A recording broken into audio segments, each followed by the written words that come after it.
할렐루야. 예, 5, 6남 전도회가 되고 싶은 여전도회가 있으신 것 같아요. 갑자기 훅 따라하셨는데 정말 멋있게 천국까지 함께 손잡고 가고, 또 예전에 보셨나요? 우산 속에서 나온 조인성인가요? 누구죠? 정우성 요즘에 문제 있어가지고 제가 얘기하고 싶지는 않고, 정말 멋있고 또 활력과 활기가 넘치는 우리 5, 6남 전도회 힘찬 박수로 격려 부탁드립니다.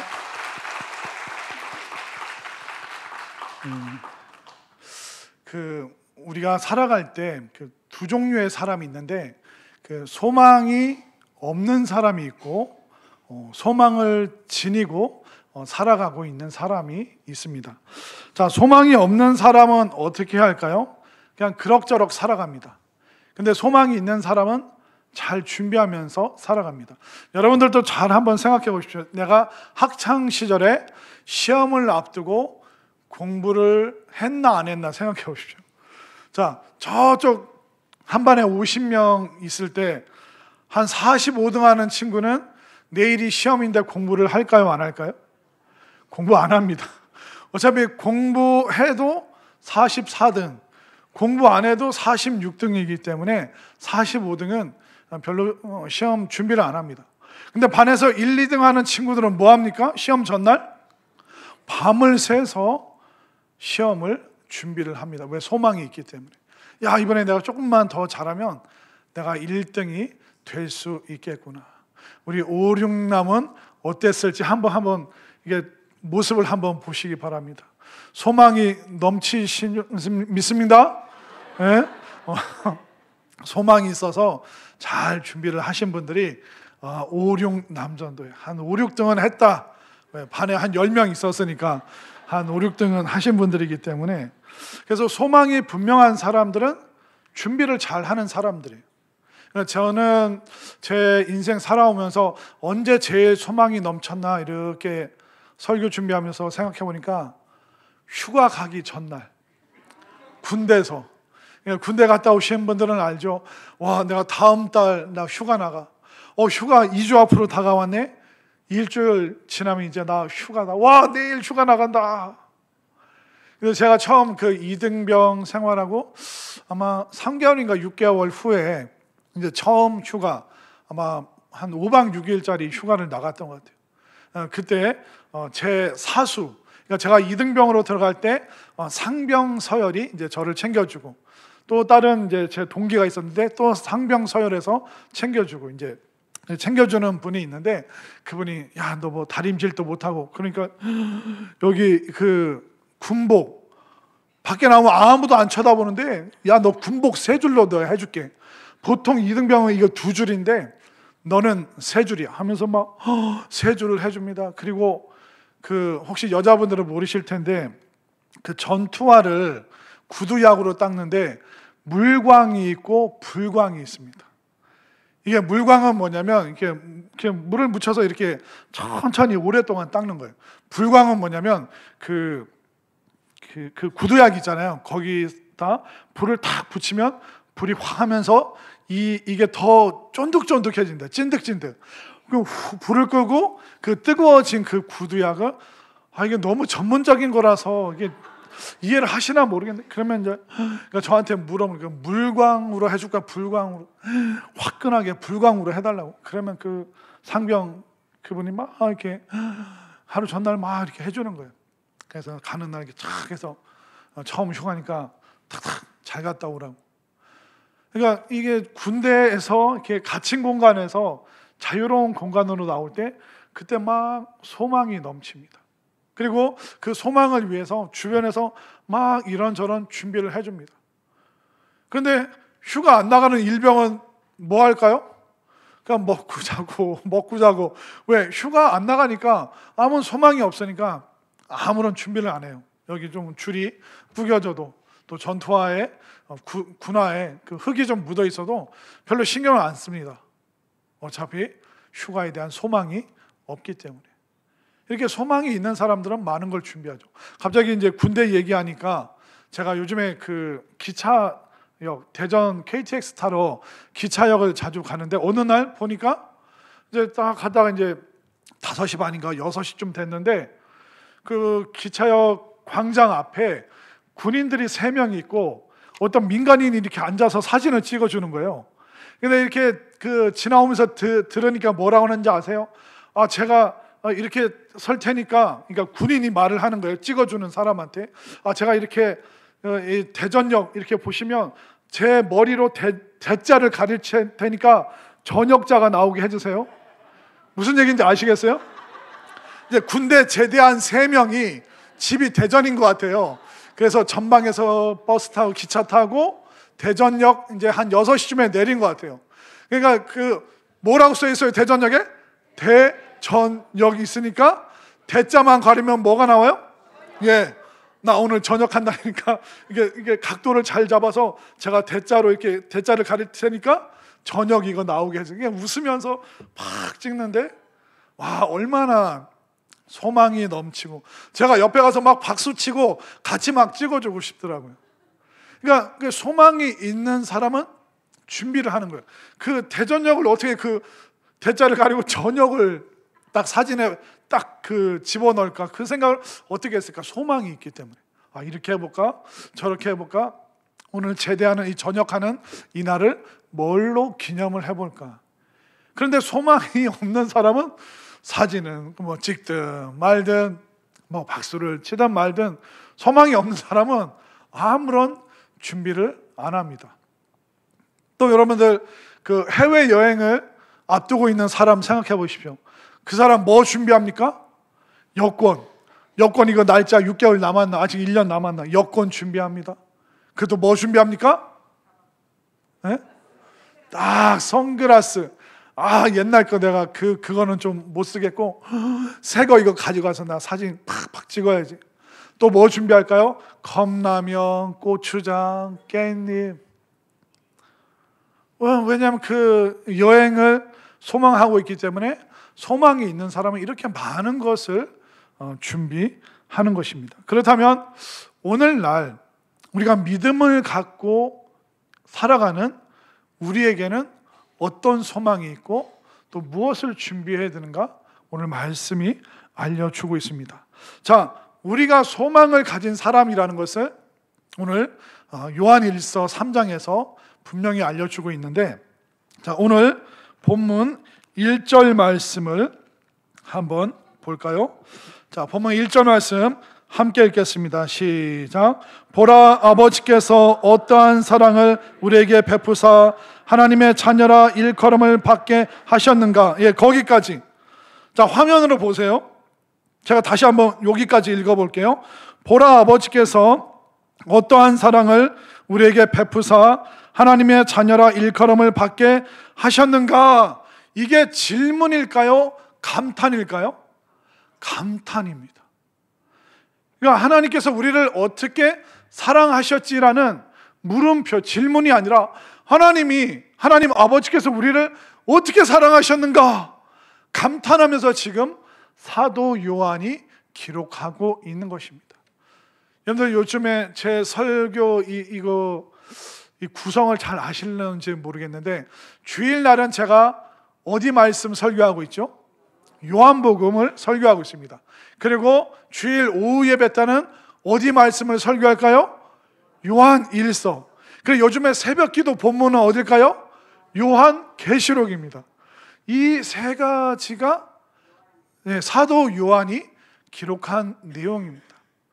오늘 사도 요한이 요한일서에서 믿음의 시대, 그렇지만 박해를 받고 소망이 없는 것 같은 그 당시 사람들에게 소망의 이야기, 주를 향한 우리의 그 소망이 무엇인가, 그렇게 되면 어려운 핍박이 있음에도 불구하고 지금 사도 요한이 감탄의 표현을 하고 있습니다.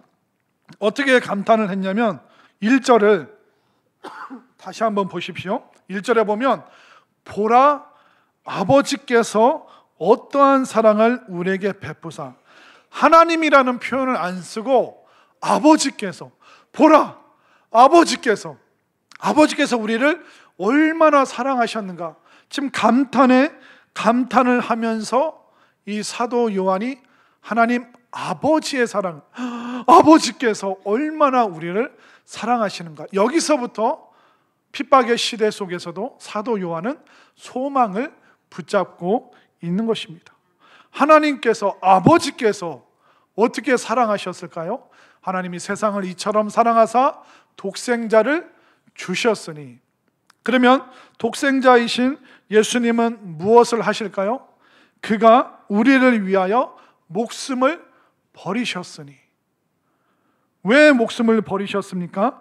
하나님이 자기의 독생자를 세상에 보내심은 그로 말미암아 우리를 살리려 하심이라. 아멘인가요? 이것이 바로 아버지께서 우리를 얼마나 사랑하시는가. 하나님께서 우리를 너무 사랑하셔서 하나밖에 없는 그 아들을 우리에게 내어주셨다. 그 아들은 그 하나님의 사랑을 확증하기 위해서, 증명하기 위해서 우리에게 주셨다. 여러분들의 자녀나 아들이나 딸을 별 볼 일 없는 남을 위해서 내줄 수 있습니까? 그럴 때 어떤 분은, 목사님, 속썩이는 우리 아들 누가 좀 데려갔으면 좋겠다. 근데 그 속썩이는 그 아들이 남의 집 가서 천덕꾸러기 신세가 되고 머슴이 되고 노예로 그렇게 살아간다고 생각해 보십시오. 그러면 다시 그 아들을 데려오지 않겠습니까? 그런데 우리 하나님께서는 가장 소중하고 하나밖에 없는 그 아들을 내어주시기까지. 그러니까 사도 요한이 감탄을 하잖아요. 아버지께서 우리를 어떻게 사랑하셨는지, 이 놀라운 사랑. 와, 우리 인간의, 사람의 사랑은 어떻습니까? 사람의 사랑은 말로 표현하죠. 사랑합니다. 조금 더 사랑하면 어떻게 합니까? 이렇게. 자, 우리 옆에 사람과 한번 인사하겠습니다. 자, 두 손으로 사랑합니다. 사랑합니다. 요즘 이거 유행이잖아요. 이렇게 작은 하트. 그래, 조금 더 사랑하면 손잡고 함께 가세. 네, 그런 찬양 부르면서 조금 어색하지만 남사스럽지만 그래도 손잡고 이렇게. 여기까지는 우리가 그 사랑을 표현할 수 있습니다. 그런데 여러분들, 생전 처음 보는 사람한테 같은 대한민국 사람으로서 너무 사랑해요 하면서 그 처음 보는 사람한테 덜컥 1,000만 원 줄 수 있습니까? 내가 목사님은 줘도 내가 딴 사람은 안 줘. 다 그 생각하고 있잖아요. 그럼 여러분들, 전혀 모르는 사람한테 내 장기의 일부를 떼어줄 수, 아니 모르는 사람인데 줄 수 있겠습니까? 또 배를 타고 가다가 배가 난파가 됐는데 내가 입고 있는 구명조끼 처음 보는 사람한테 그거 벗어서 건네줄 수 있겠습니까? 우리는 그거 못해요. 우리는 어느 정도 한다고요? 사랑합니다라고 말하고 하트 좀 날리고, 그리고 한 번 더 사랑하면 뭐합니까? 우리 함께 손잡고 가자. 여기까지는 해요. 그런데 막 어마어마한 돈을, 내 신체의 일부분을, 또 내 목숨을 구할 수 있는 것을 선뜻 남에게 줄 수 없습니다. 그러나 사도 요한이 아버지 되신 하나님께서 우리 인류를 어떻게 사랑하시는가, 너무 우리를 사랑하시기 때문에 그 하나밖에 없는 아들까지 우리에게 내어주시고, 아들을 내어주심으로 하나님께서 우리를 사랑하신다는 것을 증명하셨다.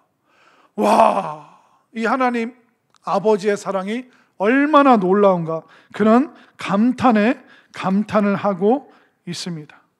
그래서 그런 찬양도 있죠. 한번 들어보세요. 그 사랑, 날 위해 죽으신, 날 위해 다시 사신 예수 그리스도, 다시 오실 그 사랑, 죽음도 생명도 천사도 하늘의 어떤 권세도 끊을 수 없는 그 사랑 예수.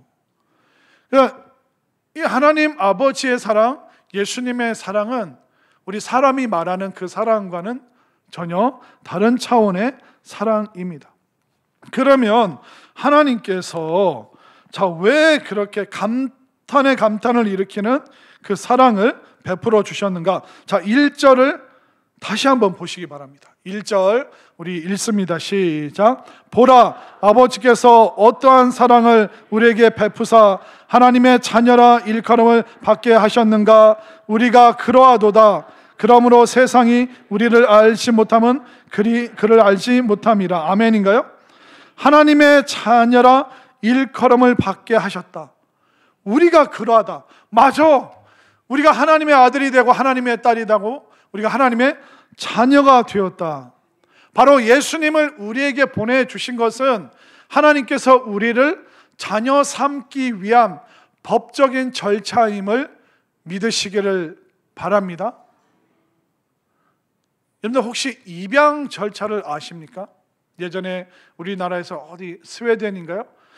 그쪽은 이제 입양간 그런 사람을 또 조명하기도 하고, 또 미국에 있는 그 가정이 한국의 아이를 데리러 오는 그런 다큐멘터리로 보고 그랬는데, 그 입양의 절차에 대해서 설명을 하더라고요. 누군가를 입양하고 싶으면 먼저 입양기관에 의뢰를 합니다. 그럼 그 입양하는 그 기관에서는 신청한 사람의 모든 것을 문서로 받습니다. 혹시 범죄 기록은 없는지, 또 지금 어떤 직업을 갖고 있고 경제적인 형편은 어떤지, 또 심리적으로 불안하거나 위험한 요소는 없는지, 그 서류상으로 쭉 살펴봅니다. 무슨 고소 고발건이 뭐가 있는지.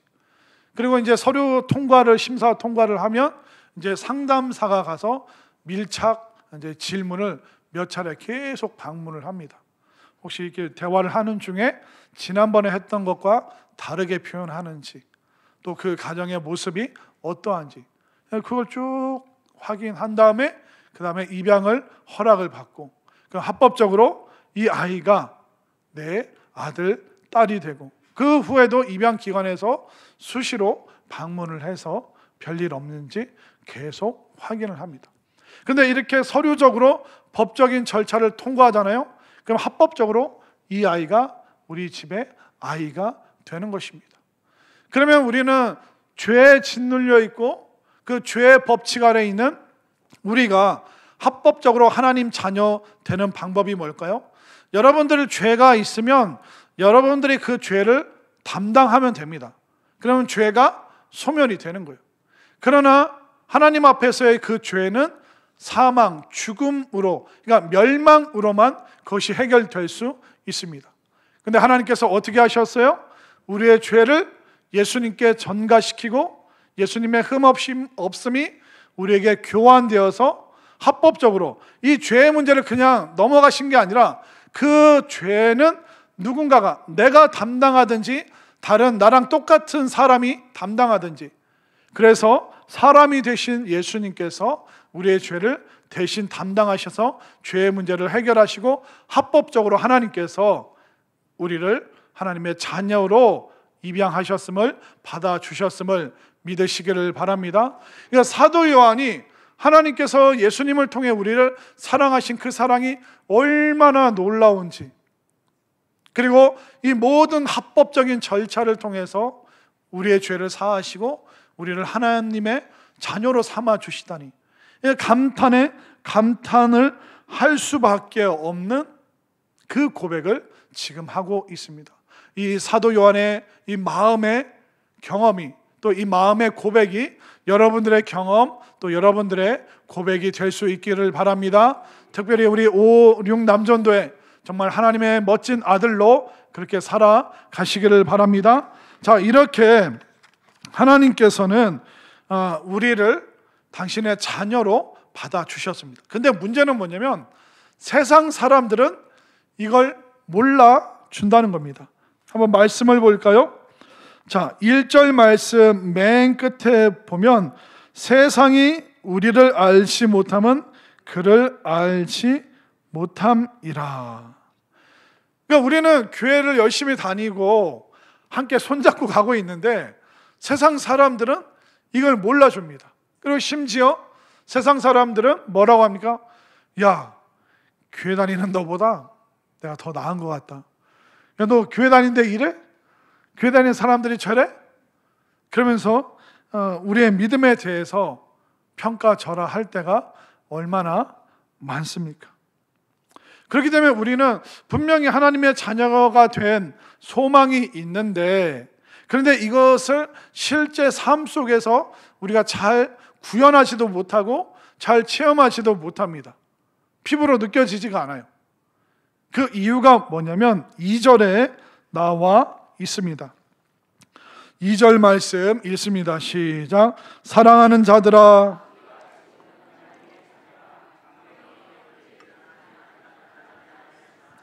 그가 나타나시면 우리가 그와 같을 줄을 아는 것은 그의 참모습 그대로 볼 것이기 때문이니. 자, 세상은 우리에 대해서 알아주지 않아요. 그것을 성경은 뭐라고 얘기하냐면 아직 나타나지 아니하였으나 그가 나타나시면 우리가 그와 같을 줄을 안다라고 표현하고 있습니다. 그가 나타나시면, 그러니까 우리가 예수님을 만나면 우리가 세상의 손가락질이 아니라 칭찬을 받는다. 그러니까 예수님이 나타나시면 이 말은 뭐냐면 아직 우리에게는 시간을 주어 주신다. 또 다른 말로 하자면 우리가 하나님의 자녀로 온전히 서기까지는 시간이 걸린다라는 뜻입니다. 그러니까 주님의 나타나심을 기다리면서 우리에게 시간을 주시는 것이죠. 어떤 시간? 바로 예수님처럼 하나님의 온전한 그 자녀로 살아갈 수 있는 그 시간들을, 준비할 수 있는 그 시간들을 우리에게 주신다라고 말씀하고 있습니다. 우리가 죄의 법칙 아래에서, 사망의 법칙 아래에서 살다가 우리가 하나님의 자녀가 되었음을 이제 믿고 체험되어지고 살아가다 보면 자꾸 우리가 옛사람으로 돌아갈 때가 있습니다. 왜 그런지 아세요? 예를 들면 그런 겁니다. 옛날에 어떤 나라에 큰 나라에 왕자가 있었어요. 이 왕자가 매일 마차를 타고 쭉 그 나라를 순시를 하고 이제 마차를 타고 왕궁으로 들어가는데 어느 날 그 다리 위를 지나가는데 저 다리 밑에서 세수하는 거지 소녀가 있는데 너무 예뻐서 첫눈에 반해버렸어요. 그래서 왕자가 뭐라고 그랬을까요? 말을 멈춰라. 그런 다음에 저 소녀를 이제 왕궁으로 데려가서 나의 아내로, 왕비로 삼겠다. 그러면 이제 그 궁궐 신하들이 네, 왕자님 하면서 이제 그 소녀를 이제 데리고 왕궁으로 가서 이제 씻기고 이제 먹이고 이제 막 꽃단장하고. 자, 이제 그 거지 소녀가 다리 밑에서 이제 왕궁으로 들어왔습니다. 그리고 하루 지나서 그 다음날 아침이 되었는데 이 소녀가 사라졌어요. 어디로 갔을까요? 다리 밑에 갔어요. 거기서 뭐 하고 있습니까? 세수하고 있는 거예요. 왜 그런지 아시겠죠? 평생 거기서 아침에 세수하고 살았기 때문에 일어나자마자 옛 습관을 따라서 거기 가서 세수하는 거예요. 그게 편하니까. 왕궁의 법도는 불편하잖아요. 허리를 이게 막 드레스 막 이게 막 왕관을 뭐 이렇게 막 무거운 거를 막 쓰고. 그러니까 신분은 변했는데 그 삶의 습관은 여전히 과거로 옛사람으로 돌아가는 거예요. 우리가 하나님의 자녀로 우리가 부름받았고 그런 신분으로 변화되었지만 우리는 세상에서 살던 그 모습, 옛 습관으로 돌아가서 자꾸 그곳에서 그 삶을 반복할 때가 있는 것입니다. 그게 딱 들통나는 순간 교회 다니는 사람들도 별 볼 일 없네. 그러면서 세상은 우리의 믿음에 대해서 평가절하하기도 합니다. 그렇기 때문에 그가 나타나시면, 그러니까 우리가 주님 만나기까지 시간이 걸린다는 겁니다. 그 시간이 걸린다는 건 뭐냐면 시간을 주신다는 거예요. 이제 다리 밑에서 세수하던 인생에서 왕궁으로 부름받았는데 이제 우리가 왕의 자녀로서 그 나라의 법도를 배우면서 그 신분에 맞는 그 수준으로 살아가기까지 시간이 걸리고 기다려주시고 우리 주님을 맞이하는 그 순간까지 우리가 준비된 인생이 되어야 될 줄로 믿습니다. 그렇기 때문에 새로운 신분에 대한 소망, 하나님 아버지에 대한 그 소망이 있는 사람은 이 땅에서 뭐 할까요? 그 소망 속에서 준비하는 거예요. 휴가를 기다리고 있는 사람이 준비하듯이, 여행을 기다리고 있는 사람이 준비하듯이, 우리가 하나님을, 예수님을 친히 만나뵙게 될 그 시간까지 우리가 뭘 해야 된다고? 이 땅에서 준비해서 우리가 주님을 만나야 되는 것입니다. 그가 나타나시면, 예수님이 나타나신다는 것은 명백하게 공개적으로 나타나신다, 그것을 말하고 있습니다. 그렇기 때문에 우리는 주님께서 공개적으로 또 명백하게 우리가 주님 앞에 서고 주님께서 우리를 실제로 진짜로 눈으로 보듯이 만나주시는 그 시간까지 우리는 소망 속에서 준비하는 인생이 되어야 될 줄로 믿습니다. 5, 6 남전도에도 자꾸 다리 밑으로 돌아오시겠지만 이 왕궁의 법도 배우면서 소망 속에서 준비하시기를 바랍니다. 자, 그래서 그러면 뭘 준비해야 됩니까? 라고 물으신다면, 자, 3절에 나와 있습니다. 자, 3절 말씀 읽습니다. 시작. 주를 향하여 이 소망을 가진 자마다 그의 깨끗하심과 같이 자기를 깨끗하게 하느니라. 아멘인가요?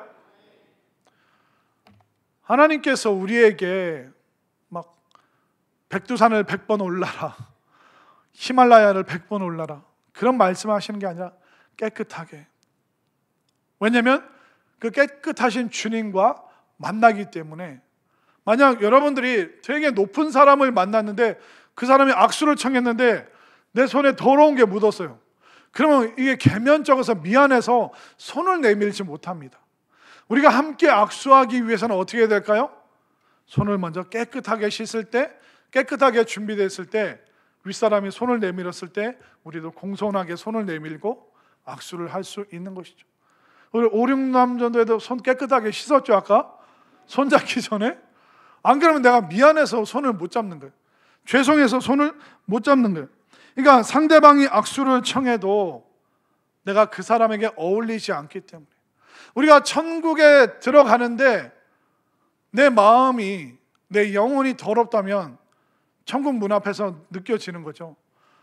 난 너무 더러운데, 내 마음이, 내 언어가, 내 생각이.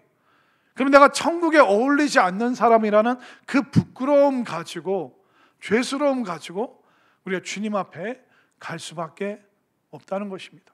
그러면 무엇이 우리를 깨끗하게 해줄까요? 바로 사람은 말씀과 기도로 깨끗해지는 줄 믿으시기를 바랍니다. 그렇기 때문에 여러분들이 자꾸 말씀 들으면 어떨까요? 그 말씀이 우리를 씻어내는 것이죠. 또 기도하면서 회개하고 고백하고 자백하면 또 우리의 죄가 깨끗하게 씻김 받는 줄 믿으시기를 바랍니다. 또 사람이 깨끗해지기 위해서는 어떻게 될까요? 바로 믿음의 사람들과 좋은 교제를 해야 됩니다. 이 왕궁으로 부름받은 신분인데 자꾸 다리 밑에 거지들과 어울리면 어떻게 됩니까? 그러면 거기 가서 또 더러워지는 거예요. 그렇기 때문에 이제 어울리는 사람을 여러분들이 바꾸시기를 바랍니다. 우리 좌우에 계신 분들과 한번 인사하겠습니다. 저는 왕궁의 사람들과 어울려야 됩니다. 저는 왕궁의 사람들과 어울려야 됩니다. 그러니까 누구를 만나느냐가 중요하죠. 누구와 어울리느냐가 중요하죠. 여러분들 좋은 믿음의 사람들과 교제하고 어울리시기를 바랍니다. 그래야지 우리가 천국에 어울리는 사람이 될 수 있다라고 분명히 말하고 있습니다. 다른 거 아니에요. 깨끗해지는 거예요. 깨끗해지는 건 우리의 열심이 아니라 말씀과 기도 속에서 믿음의 사람들과, 특별히 우리 5, 6년 전도회가 정말 믿음 속에서 말씀과 기도로 교제하는 정말 깨끗하고 왕궁의 법도를 갖춘 우리 남전도회가 될 수 있기를 바랍니다. 결국 이런 마음으로 우리가 살아갈 때 준비하는 거예요. 이 깨끗하니까 소망이 있잖아요. 주님 언제 만나도 나는 부끄럽지 않다. 우리 5, 6 남전도회는, 또 우리 성산교회는 천국 앞에서 부끄럽지 않은 그런 사람인 것 같아요. 그런 공동체인 것 같아요. 그 고백을 우리가 함께 했으면 좋겠습니다. 한번 따라하겠습니다. 우리는 부끄럽지 않은 공동체입니다. 우리는 천국에 부끄럽지 않은 공동체입니다. 아멘인가요? 네. 믿음의 사람들과 함께 말씀과 기도로 교제하고 또 좋은 사람들과 어울릴 때 천국에 어울리는, 그리하여 이 땅에 살면서도 천국의 소망, 그리고 그 천국의 법칙대로 이 땅에서 그 왕궁의 법도를 가지고 온 나라를 다니면서 많은 사람들을 주님의 천국으로 또 인도할 수 있는 소망이 넘치는 우리 5-6남전도회 또 우리 모든 성도님들 될 수 있기를 간절히 소망합니다.